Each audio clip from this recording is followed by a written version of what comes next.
আজকের সকালটা একদম শুরু করলাম এক গ্লাস উষ্ণ গরম জল লেবু দিয়ে খেয়ে। এটা খেলে কিন্তু শরীরটা অনেকটাই ভালো লাগে। আর কালকে রাতেই বাদাম ভিজিয়ে রেখেছিলাম, একটু পরে বাদাম খেয়েছি আর তারপর কিন্তু চা খেয়ে নিয়েছি, লিকার চা, চিনি ছাড়া। আর সকালবেলার এখন টিফিন বানাচ্ছি। আজকে টিফিনে করছি রুটি আর তার সাথে বেগুন ভাজা আর একটু শসাও নিয়েছিলাম।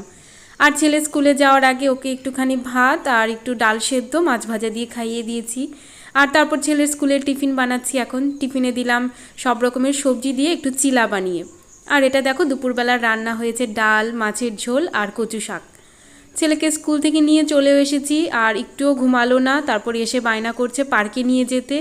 তো সেই মতো পার্কে নিয়ে গেলাম। স্কুল থেকে নিয়ে এসে আমি 10-15 মিনিট একটু শুয়েছিলাম, তারপর পার্কে চলে গেছি।